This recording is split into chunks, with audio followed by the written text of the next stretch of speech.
An English teacher who taught at a California jail has been arrested on suspicion of helping 3 inmates escape. Nooshafarinn Ravaghi was arrested nearly a week after the men, one of them an alleged killer, successfully repelled their way to freedom from the Orange County Men's Central Jail. She and 9 others are now in custody. The inmates were gone for 16 hours before guards even realized they were missing. Law enforcement officials in Santa Ana held a press conference just a short time ago to update us on the manhunt.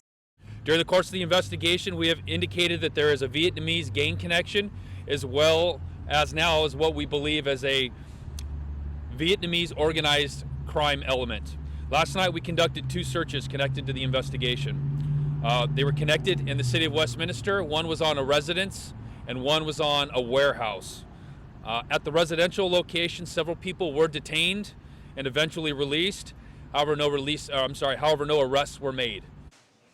Crimesider's Graham Cates is here now with more on this. Graham, you heard the spokesman there for the Orange County Sheriff's Department say they executed these search warrants, but nothing really seemed to come out of them. Break down for us what they seem to have accomplished in the past couple of weeks. They say they've served dozens of search warrants in the Southern California area. What they say they know is that they believe the inmates are in Southern California. They didn't say why they believe that. They've also arrested several people that they say are associated in some way with the inmates, although they haven't said exactly how. We do know that they've been focusing on a couple of Vietnamese-based gangs that 2 of the 3 inmates who escaped supposedly belonged to, and they haven't said specifically these guys belonged, these people who were arrested belonged to those gangs, but you heard it just now. They said there is some sort of organized crime element to the search warrants that they're serving out right now. It seems like they're pretty confident that members of these gangs or this gang have an idea of where these guys might be. The other thing that they talked about is a vehicle that they believe these 3 men are still riding around town in. Let's talk about that. Sure. It's a GMC Savannah utility van. It's a white van. They think that actually the escaped inmates responded to an online ad listing the van for sale, and that one of the inmates back dwelling may have even taken it for a test drive, which is kind of scary to think about for the seller, but then ultimately stole it. And now they think that the 3 of them are living out of the van. Okay, and so they are asking for the public's help because they say these guys are still in Southern California and they're rolling around town in this stolen white van. So one of the big things in this case is saying, if you see anything, give us a call. Let's talk about the woman who was arrested, this community college employee, a teacher of English as a second language inside this prison, 45-year-old woman. Let's talk about the relationship that she developed with one of the inmates. That's right. Nooshafarinn Ravaghi taught ESL in the prison, in the jail. And Hossein Nayeri supposedly took several of her classes. Authorities aren't sure exactly why he was in them, since he speaks English really well. He was actually a Marine at one point. But they say that they developed a relationship that was really close. They didn't classify it as romantic or anything like that, but they did say it's out of bounds for jail personnel. And they say that she admitted to providing him with a Google Earth image of the jail complex, the kind of thing you could look up on Google Maps.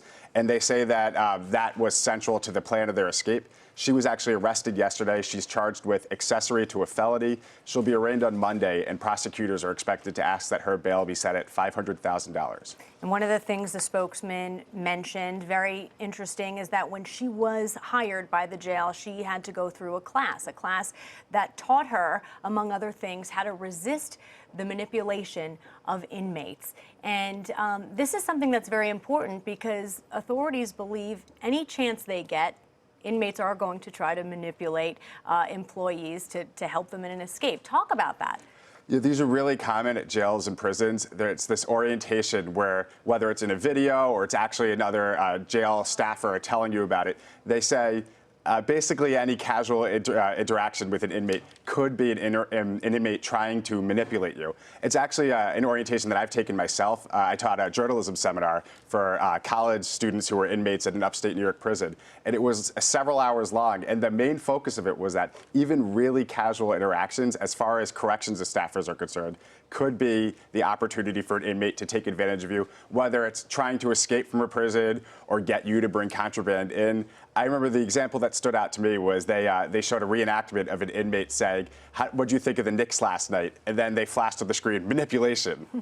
Even something on that level, so simple, that seems innocent, considered a manipulation. Right. The idea is that it could be the start of them trying to build your trust and gain a relationship with you so that down the line you might help them in some way. Right.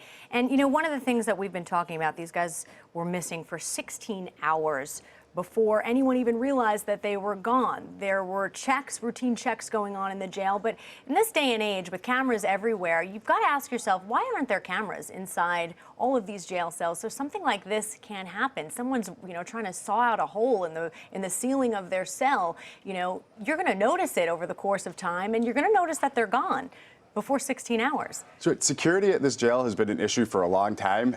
Besides being under a federal investigation, a local grand jury has been looking into the jail since 2008 when they recommended a better surveillance throughout the jail. Now, jail officials have been saying they don't have the budget for it, and there's kind of been this back and forth tug of war in the county about how they're going to pay for the cameras.